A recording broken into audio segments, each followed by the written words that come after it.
Psycho 4's only interesting thing about the movie, honestly, is the fact that it's both a prequel and both set in modern day because it has the main character just narrating what's happening. Like we hear him talk about things and then we see the flashbacks. I think that's a somewhat interesting concept. It has been done in other movies before, but it was kind of cool to see here. Um, Norman Bates is not in a psych ward, and he has a wife named Connie, who has like one scene in the beginning of the movie, maybe two, and then later she becomes a very important plot point near the end of the movie.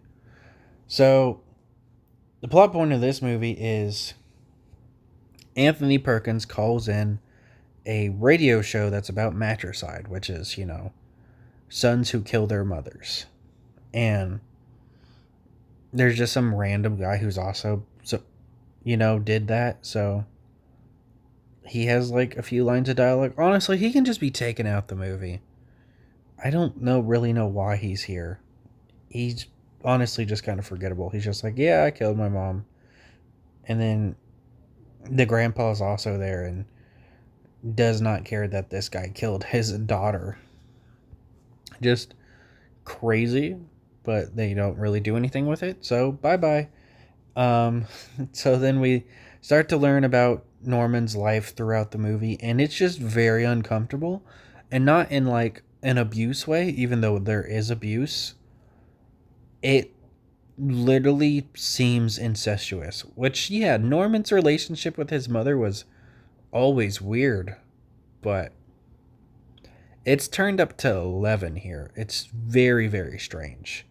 Like, there's a scene where she's scared of a thunderstorm, so she fucking has him undress and cuddle with her, and he gets aroused, so he runs away. She starts looking through his belongings while complaining that he ran away, and she finds smut and makes him go outside and throw it away in his underwear.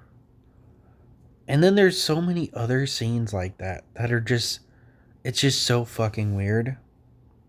This movie also tries to imply that the reason he dresses up like his mother is because Chet and his mother both were very rude to him and always called him a girl and tried to demasculate him, or however you say it. Emasculate him, I think is the saying. So yeah, like he gets called a girl, she makes him dress up, puts lipstick on him and all kinds of shit. It's just very strange. Well, the movie also literally tries to say that Anthony Perkins himself does not think it's an incestuous relationship. He says on the phone, if Dr. Redmond keeps calling it an incestuous relationship, I'm going to hang up because that's not what it is. But at the same time, just watch the fucking movie and you'll be weirded out. It's still not as uncomfortable, though, as Hannibal Rising, where fucking Hannibal tries to get with his own aunt or however she was related to him. That was really fucking weird. And she went along with it, and they even kissed in that movie, and they were trying to get together, but it ended up not working out because he's a serial killer and not because they're related. Um, this movie's just really fucking weird and very uncomfortable. The kills aren't necessarily anything to write home about either. A lot of them are fake out kills, like he tries to kill this one woman who's a predator. That is another part of this movie. This older woman tries to get with a 15-year-old. It's never stated what her age is. She's just called an older woman.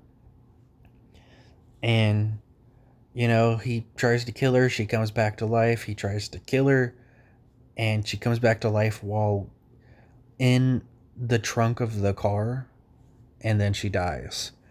Then the same thing happens with his father, well, his stepfather, and his mother, where he tries to kill them, and they just have constant fake out deaths. And it's just so fucking annoying. It's not like tense or anything, it's just annoying. His stepfather is also written to just be a very gross individual. One of his few lines in the movie is him saying that it's not respectful to be around a woman naked unless you're having sex with her. Just very disgusting individual. He deserved a way more brutal death, but he did not get it. He just got poisoned. And that is it. Same as the mother. Because we already knew this backstory. It's what was told in, Psycho 1. Which it makes it even weirder when they try and make it, when he's on the phone call with Fran, the girl that runs the podcast, where he goes, she asked him how he killed his mother, and he goes, slowly, and the camera zooms in, and it's supposed to be like this crazy thing, but all he did was poison her. That's not exactly an exciting thing to watch in a movie. So anyways, then there's like a goofy flashback scene where all four people he killed in the movie show up as a ghost, and they all say lines that they said in the movie. They don't have them record more lines that would be more fitting for this scene or anything like that. They just have them say it. Like the one girl that tried to sleep with him that he killed, whatever her name was, she didn't really have that many lines that would really fit for this scene. So the line they end up using is, "You're not embarrassed of me, are you?" When it's supposed to be like this spooky scene of him seeing all these people he's killed. And it's just very goofy. And then the Predator woman also didn't really have many lines. So when she shows up, all she does is like kiss him as like a ghost. Because that's really all she did in her scene was kiss Norman before he ends up killing her. This movie isn't all bad. I mean, there was like some fun moments, but it genuinely was not a fun watch. Like, I did like the scene when Norman dressed up as his mother where he says, "Drive, whore." It was like absurd, which is something that you're expecting to see in a Psycho movie, is absurd shit. But they take it a little bit too far with a lot of the stuff, in my opinion anyway. And oh boy, let's get to Connie. Connie is all types of an unlikable character, and she's barely even in the movie. We get an info dump about her, and one of the first things we learn is that in the psych ward, she was his doctor that was supposed to be taking care of him, and now she's married and dating him.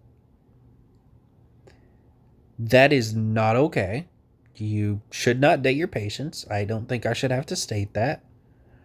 Then another thing we learn is that Norman wants to kill her because she's pregnant. And the reason she's pregnant is because she stopped taking birth control and did not tell Norman. Which is rape. That is rape. It's like if a man had sex with a woman and he took the condom off without telling her. He was on, I don't even know how to say it. It's just bizarre that they would do this plot line. He had made it very obvious he did not want kids. She agreed with him, said that they didn't have to have kids. Then she ends up sleeping with him and not telling him that she's not on birth control anymore, so she can get pregnant. On top of that, she's pro-life. So she doesn't want to kill the child. Even though it's not fucking killing, it's healthcare. So now she is trapping him in this situation that he does not want. He does not want to raise a kid. And then they end up having a happy ending together, and he burns like the house down. This movie is nothing short but garbage. Like, I honestly can't say that I like this movie at all. I really can't. Psycho 1 is fucking fantastic. Psycho 2 is fucking fantastic. Not as good as the first one, but it's still really good. The third one is just passable. It's a mediocre movie. I don't like this one. It's weird. The morals are all fucked. while also trying to have like a happy ending. And then they ended up remaking this movie a few years later with Vince Vaughn, of all people, as Anthony Perkins. I don't have that on DVD, nor do I think it's streaming on anything I have, so maybe I'll watch it one day, maybe I won't. But, I mean, God, it's got to be better than this one at least.